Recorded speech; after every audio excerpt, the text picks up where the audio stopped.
महानगर अध्यक्ष भारतीय जनता पार्टी श्री विद्यासागर राय जी से मुलाकात कराएंगे। एक बहुत ही बड़े व्यक्तित्व है सर, आपका बहुत बहुत स्वागत है हमारे चैनल में। धन्यवाद जी।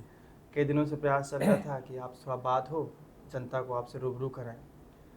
सर, आप एक ऐसे लोकसभा क्षेत्र के महानगर प्रभारी हैं जो इसमें पूरे इंडिया में क्या पूरे विश्व में चर्चित है। बिल्कुल बिल्कुल, मैं सौभाग्यशाली मानता हूँ अपने आप को कि हम देश के यशस्वी प्रधानमंत्री और हमारे जो सांसद हैं उनके नेतृत्व में काम करने का ये अवसर मिला हुआ है।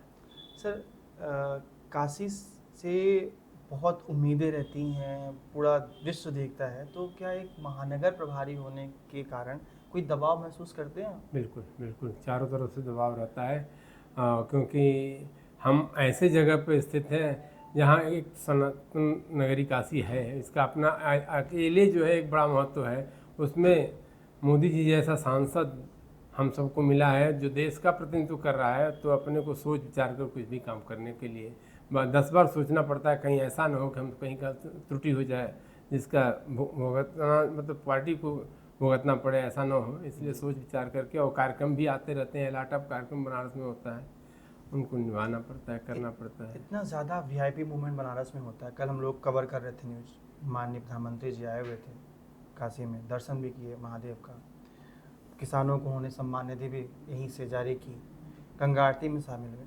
इतना वीवीआईपी मूवमेंट यहाँ जारी रहता है, चलता है। तो अब आप ही महानगर के पूरे कार्यक्रम आई थिंक आप ही को लगाने पड़ते हैं, देखने पड़ते होंगे। तो उन कार्यक्रमों को निभाते हुए और आपके निजी ज़िंदगी में क्या स्पेस मिल पाता है, समय जगह मिल पाती है? हाँ, स्पेस तो उसी में निकालना पड़ता है, क्योंकि हमारा संगठन इतना व्यापक है कि कोई भी काम अपने अध्यक्ष के नाते तो ठीक है कि अध्यक्ष, लेकिन हमारी पूरी टीम वर्क काम करती है। एक टीम भावना से किसी भी कार्यक्रम को हम कोई अकेले नहीं एक्सेप्ट करता है। सबके लिए जो हमारी टीम बनी हुई है, कोर टीम अलग बनी हुई है, संचालन समिति अलग बनी हुई है। तो हम लोग हर काम एक फोरम पर करते हैं और फोरम में डिस्कस होने के बाद हम लोग कार्यक्रम करते हैं। तो इससे एक तो जो अच्छाई होती है सबके सामने आती है, बुराई होती है उसका भी आकलन हो जाता है, और किसी एक पर दबाव नहीं रहता। पूरी टीम जो है उसको मिलकर के काम को करती है। यहाँ जैसे माननीय प्रधानमंत्री जी का जो संसदीय क्षेत्र है 5 विधानसभाओं में है, जिसमें 3 विधानसभा हमारे महानगर में है, 2 जिले में है। सब लोग मिलकर एक टीम भावना से काम करते हैं, तब काम जाकर के सफल तब हो पाता है। बीजेपी दुनिया की इस समय सबसे बड़ी पार्टी है, संगठन का बहुत बड़ा काम रहता है। दिल्ली से संगठन काशी पर नज़र रखता है।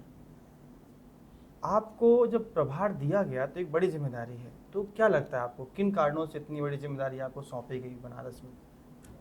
ये तो अब किन कारणों से तो जो देने वाला है वो बता सकता है, लेकिन हम लोगों का काम जरूर, मैं 34 साल से ईमानदारी से भारतीय जनता पार्टी के प्रति वफादारी के साथ जो मैं काम करता था, कर रहा हूँ, आगे भी करता रहूँगा, इतना हमें विश्वास है। क्योंकि यही एक पार्टी है जिसमें सबकी चिंता की जाती है। मतलब एक बूथ अध्यक्ष भी जो है राष्ट्रीय अध्यक्ष बन सकता है, उसके लिए कोई और क्राइटेरिया नहीं, बस संगठन का कार्यकर्ता जो है, संगठन के कार्यकर्ता होने के नाते संगठन भाव में अगर हम काम करते रहें तो मैं समझता हूँ कि मैं 1990 के आसपास में बीजेपी में आया था, और उस समय मैं युवा मोर्चा का एक वार्ड का अध्यक्ष के दायित्व पर था।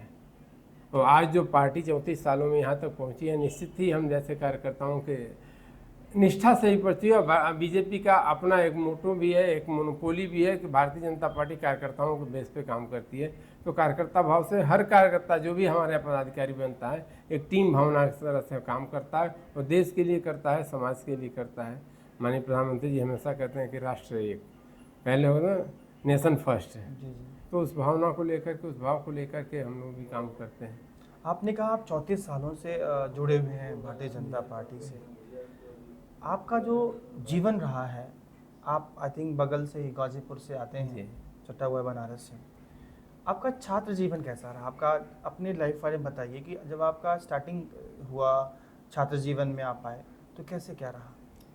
प्रयाग में था तब तो उतना इंटरेस्ट नहीं था, बट जब काशी में आ गए। अच्छा, तो प्रयाग में रहे हैं? हाँ, प्रयाग में रहे हम। इवन क्रिश्चियन कॉलेज में बताया ना कि बीएससी करने के लिए मैं जब वहाँ गया, 3 साल मैंने बीएससी करी, और एमए भी मैंने प्रयाग से किया था। बट उसके बाद जब यहाँ आया तो यहाँ हमारी जो है शिक्षा एलएलबी में एडमिशन हुआ, तो जब लाख छात्र होने के नाते थोड़ा सा बाहर भीतर। और एक और इंटरेस्टिंग चीज़, बीजेपी उस समय ये अखिल भारतीय बीजेपी नहीं, अखिल भारतीय विद्यार्थी परिषद के का जो है सदस्यता अभियान चल रहा था।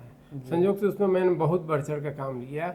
और थोड़ा सा झुकाव होगा कि हम लोगों ने अपने एक मित्र थे डॉक्टर नंदू सिंह जी को, उनको चुनाव लड़ाया विद्यार्थी परिषद के पहले से। और पहली बार जो महात्मा गांधी काशी विद्यापीठ में विद्यार्थी परिषद के रूप में डॉक्टर नंदू सिंह उपाध्यक्ष चुन के आए। और फिर वहाँ पर विद्यापीठ में विद्यार्थी परिषद का जो है धीरे धीरे प्रवेश। नहीं तो ये तो युवजन सभा और कांग्रेस के NSUI के चंगुल में पूरा विद्यापीठ फंसा हुआ था। तीसरी हम लोग जब घुसे हैं, इसके बाद फिर पूरे हमारा एक समय तो ऐसा था कि अध्यक्ष उपाध्यक्ष महामंत्री विद्यार्थी परिषद का हुआ करता था काशी विद्यापीठ में। आपके अंदर राजनीति के लिए एक जो लगाव आया कब, जो मैंने पढ़ा है कि राम मंदिर के टाइम पर आप जुड़े बीजेपी से?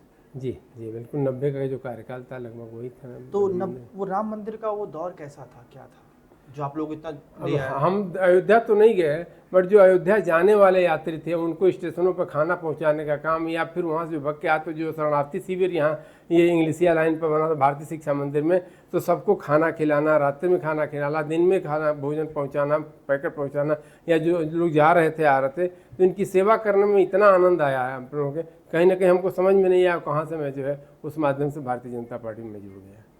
जी, आपका व्यक्तिगत जीवन कैसा रहा, घर परिवार का, घर की जिम्मेदारियों का? घर पे अच्छा खासा खेती हमारी है। आज भी हम जो है अपने गांव गाजीपुर से ये राशन से लेकर के सारा चीज़, इवन जो है सरसों जो तेल होता है वहाँ तक, सब्जी में आलू जो होते हैं सब घर की उपज है और घर से आता है। मोदी जी से आप मुलाकात आपकी होती है तो कैसा व्यवहार रहता है आप लोगों से, आपके साथ? जैसा एक गार्जियन का होता है। मुझे याद है कि पिताजी हमारे एक्सपायर किए थे, उस पर गाँव पर फ़ोन तो गया ही था, बातचीत हुआ ही था। जब यहाँ संपूर्णानंद सिंगरा स्टेडियम में जब स्टेडियम का उद्घाटन का समय रहता तो उन्होंने खुद पूछा क्या हालचाल है, अब कैसे हो आप लोग। जरूर उनसे 2 लाइन बात हुई कि गार्जियन की भूमिका में अब आप ही हो, तो एक गार्जियन की तरह से सर पे हाथ रखते हुए जो है सब ठीक हो जाएगा, सब ठीक होता है। इतने बड़े प्रधानमंत्री, इतने बड़े देश के नेता, बिल्कुल, लेकिन उनका व्यवहार कैसा रहता, आम आदमी की तरह? नहीं, आम आदमी से भी कई तरह, मतलब मुस्कुराते हुए मिलना और क्या हाल चाल है, मतलब बात करना, नमस्ते का जवाब देना, जितना विनम्रता से देते हैं उनसे सीखना चाहिए। मोदी जी कल ही बनारस में आए थे, कल का कैसा व्यवहार रहा, कैसा मुलाकात? बहुत बढ़िया। कल तो हम लोगों की ड्यूटी के अनुसार लाइनअप जो है विश्वनाथ दरबार में लगा हुआ था, तो चूंकि सामने बाबा भी दिख रहे थे तो हाथ जोड़ के जब नमस्ते, सब नमस्ते का प्रत्युत्तर भी देते हुए मंदिर की तरफ उनका चले गए, तो वही एकदम चेहरे पे स्माइल था।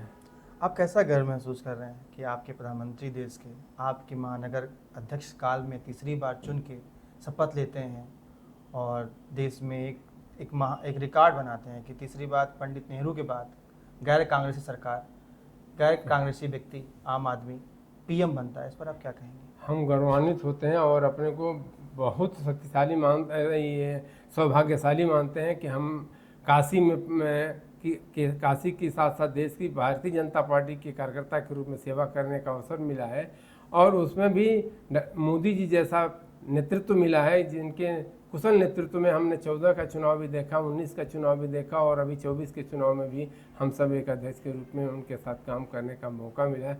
निश्चित रूप से ही 14 से और 24 तक देखेंगे ए लॉट ऑफ जो है डिफरेंसेज मिलेंगे अपने को, चाहे उनका मोटो है सबका साथ, सबका विकास, सबका सम्मान, तो उनके हर एक चीज़ जो है, जैसे बाद में अब आया कि उनका जो है एक भी वर्ड जो कहते थे वो निश्चित रूप से पूरा करते थे। और पहली सरकार भारतीय जनता पार्टी की होगी जो शिलान्यास भी करती है, उद्घाटन भी करती है, यानी उनके नियत समय में जो अगर कह दिया कि 3 साल में बनना, तो 3 साल में बन के तैयार भी हो जाता है। इससे पहले आप रामनगर पर एक पुल देख रहे होंगे कि 2-2, 3-3 सरकारें चली गई, इसके बाद सब बीजेपी जब आई है 17 में मुख्यमंत्री योगी आदित्यनाथ के नेतृत्व में, तब जाकर वो पुल कंप्लीट हुआ है। इससे पहले बड़े बड़े प्रोजेक्टों को कितने साल लग जाते थे कंप्लीट होने में, कुछ कहा नहीं जा सकता, लेकिन अब तो गर्व के साथ कह सकते हैं, दावे के साथ कहते हैं कि मोदी जी जिस काम का शिलान्यास करते हैं उस काम का उद्घाटन भी करते हैं जी, और एक नियत समय में करते हैं। पिछले 10 सालों में मोदी जी के कार्यकाल, प्रधानमंत्री कार्यकाल में, और आपके 17 के बाद से योगी जी के कार्यकाल में क्या मिला काशी को? पहले तो हम लोग सड़क पर से निकलते थे तो ये ही नहीं पता चलता था कि हम नियत समय पर पहुँच पाएँ कि नहीं पहुँच पाएँ। एयरपोर्ट जाने के लिए हम लोग 3-3 4-4 घंटा पहले घर से निकलना पड़ता था। आज तो एयरपोर्ट से हम 35 मिनट 40 मिनट में शहर को आ जाते हैं। एक बहुत बड़ा बदलाव मिला है। रिंग रोड का ऐसा मिला कि यहाँ से हमको गाजीपुर जाना हो तो भी 4 लेन है, गाजीपुर आजमगढ़ जाना हो, इलाहाबाद जाना हो, लखनऊ जाना हो, इवन सोनभद्र जाना हो, तो चारों तरफ एकदम बिल्कुल सड़कों का जाल सा बुन गया है। और कम समय में, नियत समय में अगर हम ऐसा एक्सपेक्ट करके चले कि 4 घंटा में हम वहाँ पहुँच जाएंगे तो 3.5 घंटा में पहुँच जाते हैं। ये बहुत बड़ी उपलब्धि है। और उनका अभी जैसे उनके तीसरे सत्र का सबसे बड़ा उदाहरण तो ये किसानों के लिए सबसे पहला काम अगर उन्होंने किया तो कैबिनेट में किसानों के लिए जो किसान सम्मान निधि है एक साथ जो है स्वीकृत किया। और कल काशी से पूरे देश को जो है बटन दबा करके उनके अकाउंट में भेजने का जो काम किया था। तो मतलब माननीय मोदी जी या ये हमारे प्रधानमंत्री जी की देन है कि उन्होंने सबका साथ सबका विकास को लेकर के चलने का काम किया है। उसी का देन है कि जो आज मतलब कोई सोच भी नहीं, हम लोग तो नहीं सोच सकते थे कि मतलब शौचालय जैसा है के काम को प्राथमिकता पर लेकर के और हर घर में जो है मतलब देश के हर घर में इज्जत घर हो, शौचालय हो, इसकी कल्पना की। और हर जगह लगभग हम समझते हैं कि इसको पूरा करने का भी काम किया। इस तरह से उनकी न जाने कितनी योजनाएं अगर गिनाते रहे तो एक पूरी नोटबुक हो जाएगी जो उनके कामों का एक फहरिस्त है। तो हर तरफ जो हर ऐसे कामों पर उनकी निगाह गई जो कोई सोच नहीं सकता है। विपक्ष आरोप लगाता है कि थोड़ा सा युवाओं को दिक्कत है, युवाओं को रोजगार नहीं मिल रहा है, ये वो है। जब आप लोग संगठन में रहते हैं, बातें होती हैं, तो युवाओं के बारे में क्या बातें होती हैं? नहीं देखिए, हम तो कहना सबका साथ सबका विकास को लेकर के चलते हैं। और हमारी जरूर थोड़ा सा झुकाव हमको लगता है कि जो विद्यार्थी पढ़ कर के निकले तो स्वावलंबी बने, मतलब वो अपनी संस्था बना ले, अपना हम नौकरी करने के बजाय नौकरी देने के लायक बन जाएं, ऐसी उनकी हमको लगता है सबसे सोच है कि सब लोग जो है कहीं ना कहीं अगर नौकरी कर लेंगे तो हम स्थिर हो जाएंगे। हम एक संस्था बना करके अगर कोई नौकरी करें तो वहाँ 20 लोगों को जोड़ेंगे तो 20 लोगों का परिवार चलेगा।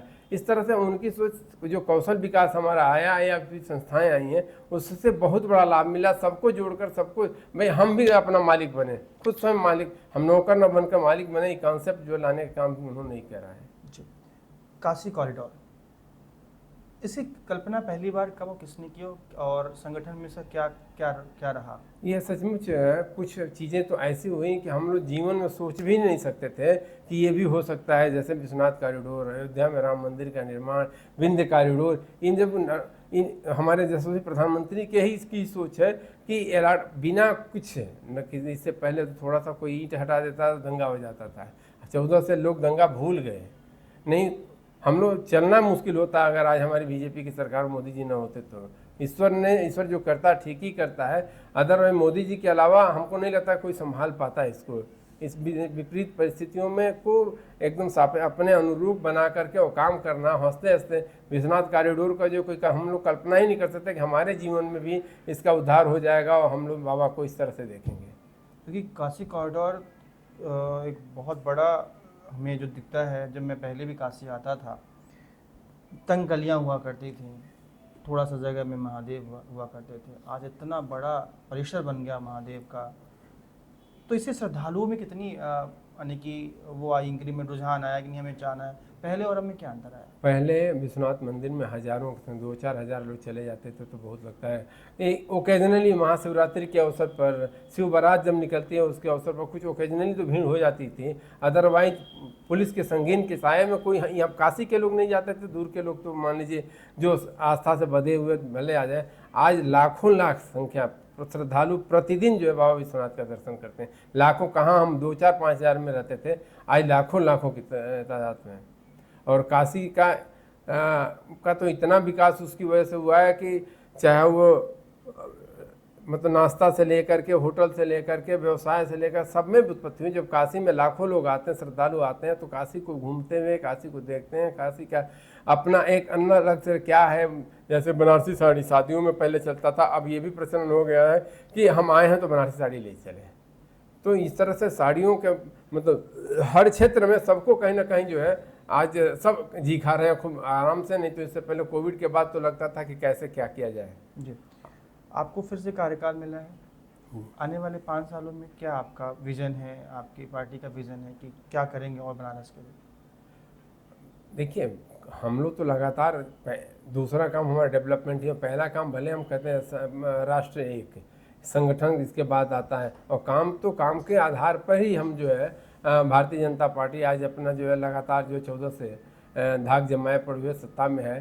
क्योंकि आप बिना काम को कोई रखने वाला नहीं, देने वाला नहीं। तो हमारा तो काम विजन, जैसे अभी एक रोपवे बना चल रहा है, रोपवे हमारे समझ से एशिया का, ये देश का पहला एशिया का पहला होगा जो पब्लिक के लिए। इससे पहले हम मठ मंदिरों में देखेंगे कि पहले जो है वो कुछ मंदिर से जो लिंक करने का काम, जैसे मैहर देवी जाएंगे तो रोपवे के माध्यम से लोग जाते हैं। इस तरह से और भी कुछ एक उत्तराखंड में भी कई जगह ऐसे हैं। लेकिन ये पहला है जो पब्लिक के लिए है। स्टेशन से लेकर के और स्टेशन पर आप हम ट्रेन से उतरे 15 मिनट में गुदौलिया पहुंचकर सारी मार्केटिंग करके 2 घंटे में अपने हम निकल सकते हैं। जो शहर की जान से बचाने का काम करेगा ये हमारा रोपवे, और अपने आप में एक अद्वितीय है।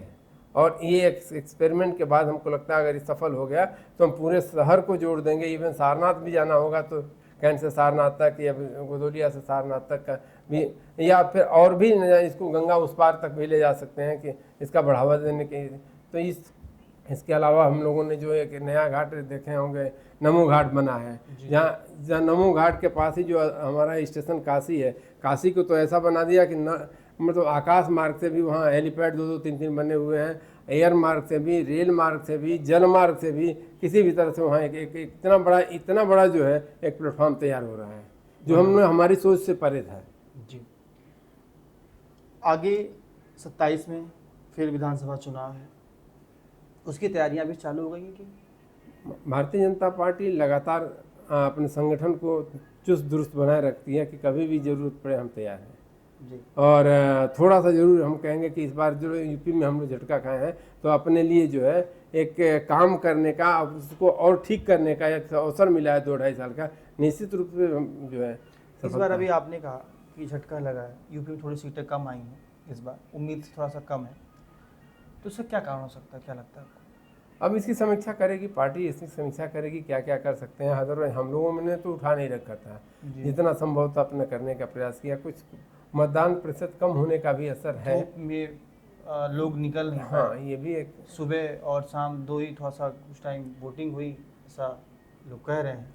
सुबह तो हमारे यहाँ ज़बरदस्त वोटिंग हुई जी, हर जगह लगभग सुबह लाइन लगी, शाम को नहीं निकल पाए घर करता है, मतलब वो जो है वोट मतदाता नहीं निकल पाए थे। जी जी। बाकी और इस पर जो है संगठन विचार करेगा कि क्यों ऐसा हुआ है, इसको और कैसे हम लोग ठीक करेंगे। एक अंतिम सवाल, इतना बड़ा संगठन कैसे चल पाता है, कैसे चलाया जाता है?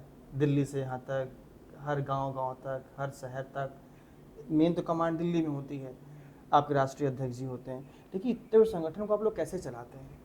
एक चेन के भांति सब सिस्टम बना हुआ है कि बूथ लेवल पर एक अलग। अब तो इस बार हमारा संगठन बूथ से नीचे पन्ना लेवल स्तर तक चला गया है।